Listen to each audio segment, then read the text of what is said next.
First of all, I would like to see more women. I can tell you, of experience being here and this just in general, more women would help us work towards better policy. And what I mean by that is, I think women bring a different perspective.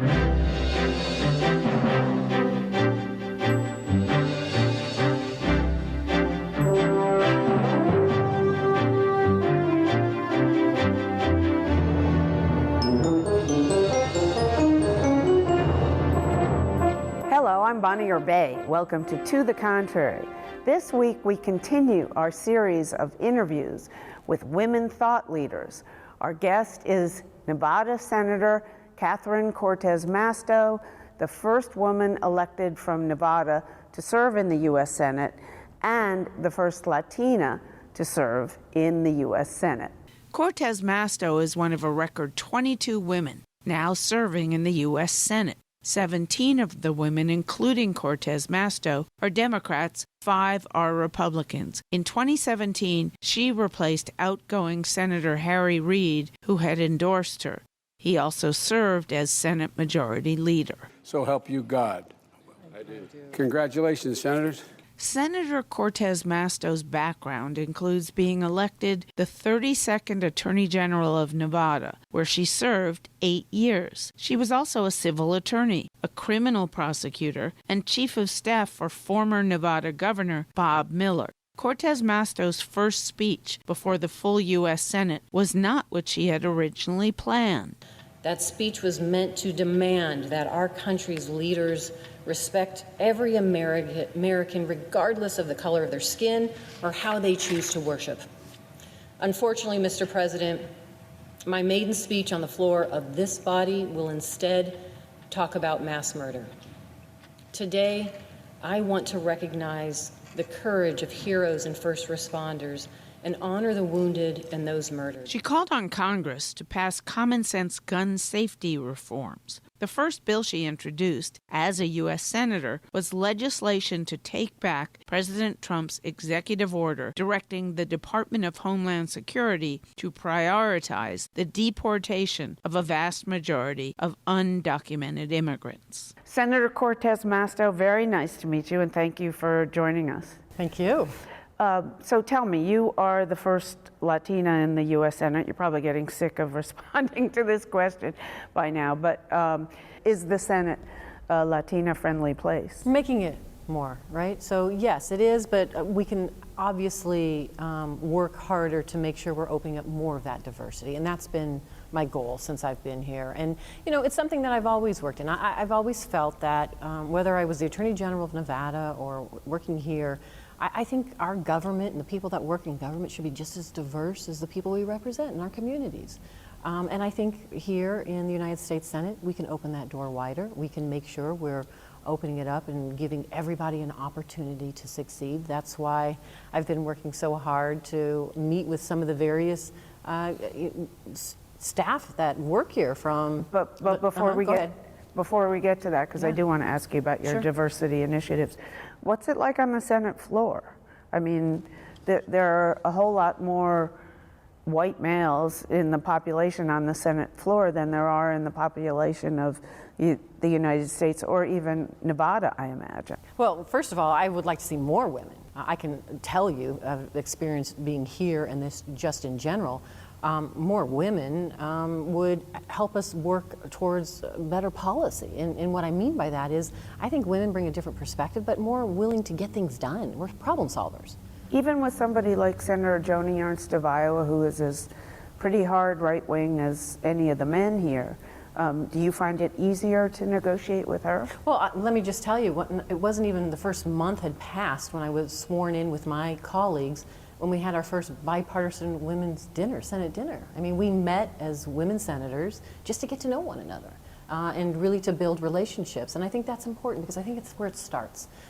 Listen, we're not going to agree on everything, but we can find common ground, and it starts with building a relationship and getting to know one another. And absolutely, I've done that with Senator Ernst, and I've done that with all of the women senators because I think it's important to build those relationships. Were you surprised when you actually got here? Because the mood on Capitol Hill is described as extremely combative, and all the President Trump's legislation that comes up here, particularly to the Senate, fails on just about a party line. I mean, no Democrats are voting for it, and sometimes a couple of Republicans are defecting, but that's not all the time. And so I don't. In other words, show me where there is, where you can close the gap somehow. Well, first of all, would I like to see more bipartisan work being done? Absolutely. I think, like the rest of the country, we should be. We should be working in a bipartisan way to solve the problems and move policy and get things done. That's how I've always operated, even when I was Attorney General of Nevada. And I was an Attorney General that got to introduce legislation in the state legislature. And everything that I introduced was bipartisan and always signed by a Republican governor. That's what I expect here. Unfortunately, you don't see that. You see a lot of the bickering, the bipartisan, or the partisanship, which I think we need to do away with. Now, is there some work being done? Absolutely. I sit on 6 committees here. And every single one of the committees that I sit on, there's bipartisan work being done. I know because I have introduced bills, and the first person that I talked to try to co-sponsor and work with me on the bill is somebody from the other side of the aisle, a Republican. And I've been able to do so. And, that's what I tell people when I go home. You see all of the bickering that's going on, unfortunately, but you don't see, there's some of us that are working together to get things done. We're working in the committees to introduce good policy, good legislation, and work together. Is it getting to the Senate floor? Yes, it's getting to the Senate floor. We're still working on a number of things. Give me an example or two, please. Sure. Sanctions against Russia. The Senate today will take a final vote on the bipartisan first step to hold Iran and Russia accountable. The Senate showed it can come together. Last night we voted in overwhelmingly bipartisan fashion to strengthen a package of sanctions against Russia. I can tell you that was bipartisan and it moved very quickly. I'm on banking, housing and urban development. I'm on energy, natural resources. I sit on science, commerce, transportation. I sit on Indian Affairs, Special Committee on Aging, and then a Senate Rules Committee. There's a lot of stuff that we're doing in a bipartisan way that's already made it out. Sexual harassment, mandatory training, Rules Committee, we passed that out and it's already gone through. So there's work that's being done, and it can be, and it's just a matter of making sure you're working with your colleagues. But that's not to say that there isn't partisanship getting in the way of some things. We absolutely see it, and it should not happen. Sexual harassment. What's the mood up here? I mean, there have been some House members who have come out and said that there has been actual Senate sexual harassment by sitting House members of women. Would that happen in the Senate? Could it happen in the Senate? Well, first of all, I can tell you the mood is it shouldn't be tolerated. And I'm doing everything I can to ensure that on the Rules Committee we're passing rules to mandate mandatory training for sexual harassment. And then we're changing the laws so that the victims feel empowered to come forward. They're not concerned about retaliation. They know that if they come forward, there's going to be an immediate investigation, an examination, and accountability. The law that we have passed in 1995 does not do that.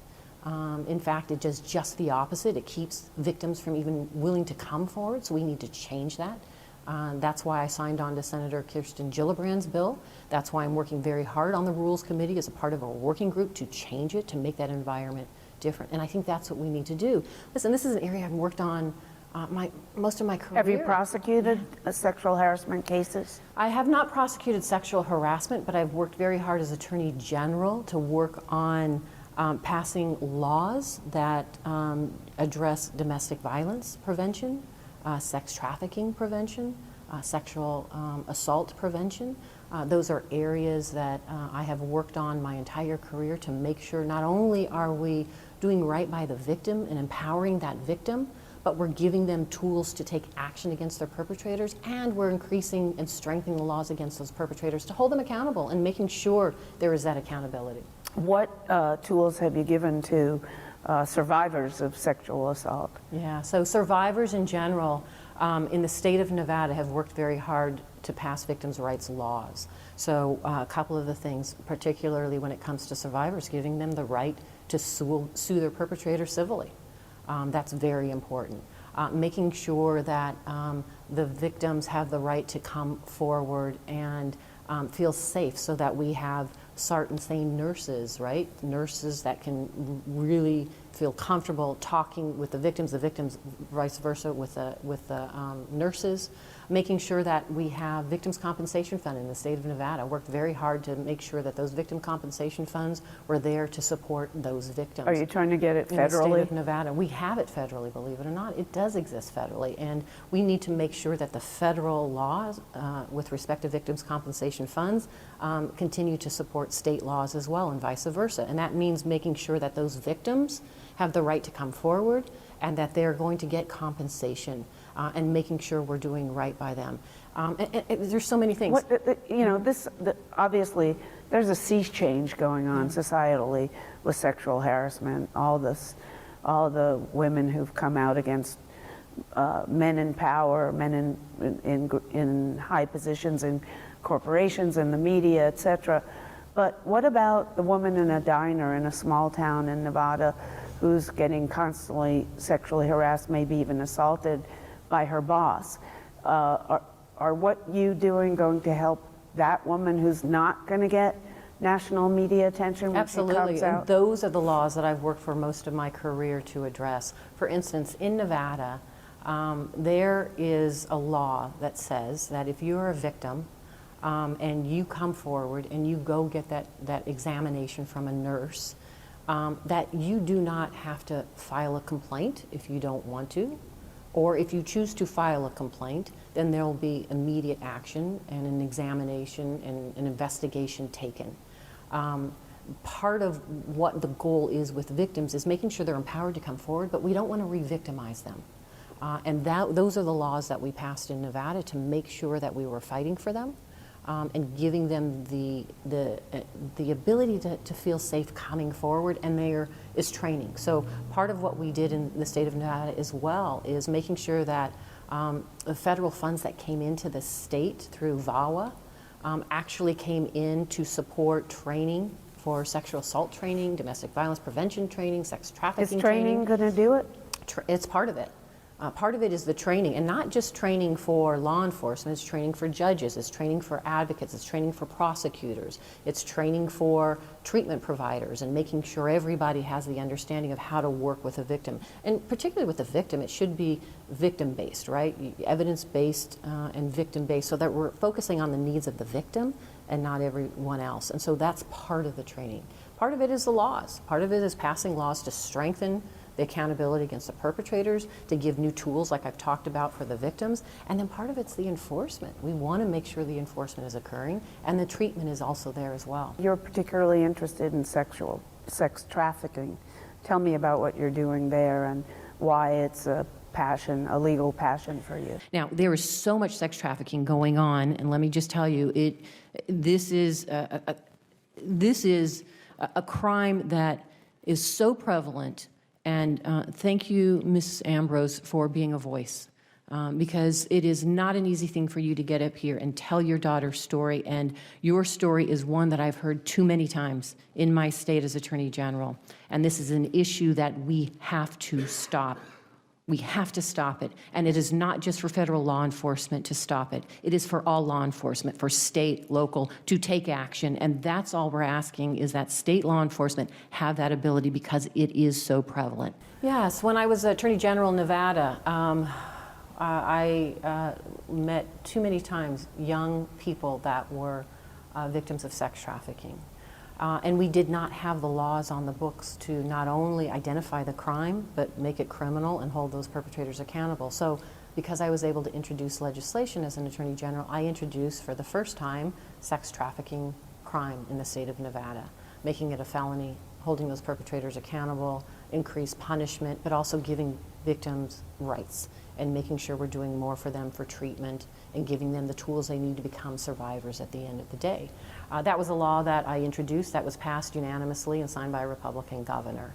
Now we need to continue on the treatment side of it. Now we need to really make sure that we're doing right by those victims also. Many victims of sex trafficking are, because they're arrested for prostitution or trespassing, they have a lot of, unfortunately, previous crimes on the books that they've been convicted of. Now we need to clean up the records. They're really survivors. They're victims of sex trafficking who are really, we want to make them survivors. So we want to make sure we have laws on the books where they can clean up their record.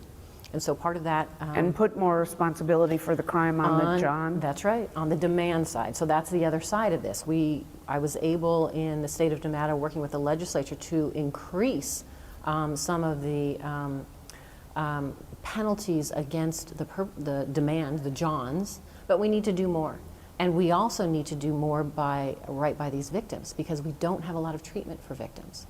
In the state of Nevada, unfortunately, we don't have enough treatment where they can go and seek help and be protected from their pimps, basically, their perpetrators. So do you think all the criminal part of it should be all put on the demand side? I think in other words, combination. prosecute the customers, not the women who are forced into prostitution. No, yeah, so what you should be doing is prosecuting the customers and prosecuting the pimps. The women are victims, and so we should be treating them like victims. And so that brings into what we call safe harbor provision. So instead of arresting them and locking them up, we put them into a diversion program. We put them into a program where they can start becoming survivors and get treatment and the help, but at the same time safe, away from the pimps. Because 9 times out of 10, the pimp will circle back with them and threaten them to not testify against them in trial. So there's a whole area where we've given prosecutors tools to really go after those pimps. Please tell me briefly about what you're doing on diversity in the Senate. You're meeting with groups of women from different minorities, right? I am. I'm incredible. So I've had the opportunity in this very room to invite in Latinas working on the Hill, African American women, women from Asian American Pacific Islander population, LGBTQ members, just to sit and have conversations about how we tear down the barriers to more diversity here in the United States and quite honestly in Congress. And so we've had great candid conversations, and they're full of ideas on how we can open that door up even wider and make sure there's more diversity here. Looking forward to the end of 2018 and then, of course, 2020. In 2018, do you think the Democrats will take back the House? Well, I'm counting on it. That's why I'm working very hard with the Women's Senate Network as the chair to not only get my colleagues reelected, but help get elected and additional women senators. And I think it's possible, absolutely. And rightfully so. We need to have more, like I said, more women here.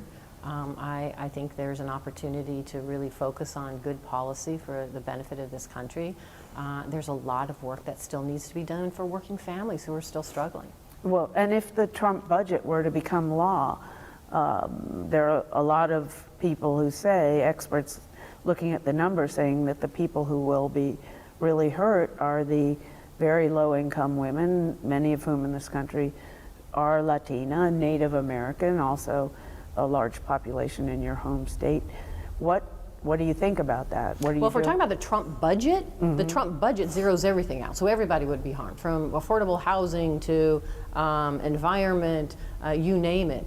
It devastates every single agency and devastates the people in my state. And they're already doing, even though the budget hasn't been approved, they're already cutting back at agencies. Yeah, and let me say that. So that's why, to me, the Trump budget is a non-starter. It would harm too many people across this country, including in Nevada. That's why we are fighting to make sure that we are putting funding in for CHIP, that we are not repealing health care, that we have affordable housing for people who are still struggling in my state. There's many things, we have block grants that are still coming into the state to help our communities. I mean, there's a lot of items that this administration, who claims that they want to help working families, are doing just the opposite if you actually look at the budget that the Trump administration introduced in Congress. Now, the good news is they don't get to pass a budget, we do. And in Congress right now, we're fighting to make sure we're keeping that money in that supports our working families, that supports NIH for research, for Alzheimer's research. Is it going out to those families still, or is it being cut back? Because, for example, I just happened to talk to a woman who recently retired from EPA. She was actually working on the impact of environmental regulations on Native American reservations. And they cut back all her travel, so she couldn't really do her job anymore. And then she took early retirement. She said they're squeezing people out. Well, and you're right, that's the other concern. This administration, if they can't cut the budget, then they're going to undermine by not filling positions and cutting back the services that they should be providing to the very communities that they are budgeted for and mandated to do. Are you and that's hearing? The tragedy of all this. I'm hearing it. I hear it. Do you get it from your not only in constituents? EPA, I hear it from my constituents who have concerns that the money's not coming their way.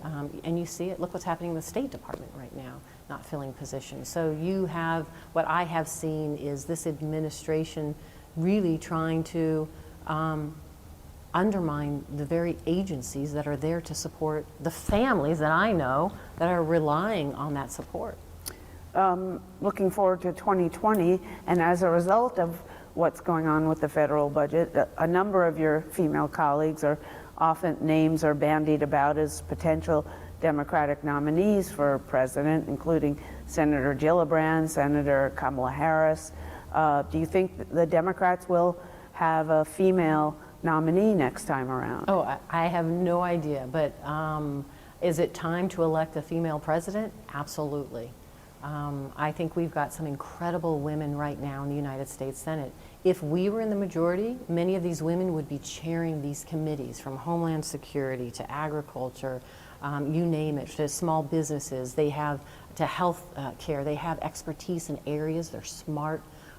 They really focused on solving problems and getting things done for the American public, and I think they do an incredible job. Who do you think is the most likely to get the nomination? Oh my goodness, I couldn't answer that. Why not? Because there's too many people that we don't even know about that will come forward, I'm sure. There's some great folks out there, and we've got great opportunity. You think there'll be somebody coming from, not from the Senate? You never know. You never know. Bill Clinton didn't come from the Senate. Many others didn't come from the Senate to run for office, or we didn't even know at the time. So we know in the past many governors run for president, and they become good presidents. So you just don't know. And do you see Nevada electing more Democratic House members as a result of budgets that are being cut? Well, right now, out of the 4, we have 3 Democratic House members. So I think there's a good shot that we'll continue to support, in general, the people that are going to get the job done for the state of Nevada. And, you know, is there anger out there? There's frustration. I know in Nevada, listen, this last election in Nevada, we turned the state blue. Hillary won, I won, we won 2 congressional seats, and we flipped both state houses Democrat. And that has a lot to do with the people that came out, that supported the message, that supported what they heard people were going to fight for on their behalf, whether it is jobs, wages, immigration reform, you name it, things that they cared about, that they still care about, education system for their kids, making sure their kids don't graduate with tons of debt. I mean, in Nevada, and I think across the country, if you just sit down and listen to hard-working families, you're going to find common ground and talk about how together you can really bring here to Washington a message that resonates. And that's what I've said to Nevadans. Listen, it's not my voice I bring here, it's your voices. I go home to my state, and on a regular basis, I meet with dreamers and I meet with their families. And it's no different. We sit around and we talk and tell stories about their struggle and their fight just to have that American dream. And they are crying. Many are afraid to even tell their stories. I will tell you, the first time I had the opportunity to sit with dreamers, they had never told their story because they were too afraid to tell it. They were too afraid if they told it and they left their home that day and went to work or went to school, if they came back, their parents would not be there. It was the first time for them coming forward, and that is no different now. This administration and what they are doing is continuing the fear in our communities. And that's why now, more than ever, we have to pass the DREAM Act. So we need to have this conversation. We need to talk. What am I fighting for you, and how can we do this together? All right. Thank you so much, Senator Cortez Masto. This was fabulous. Thank you. That's it for this edition of To the Contrary.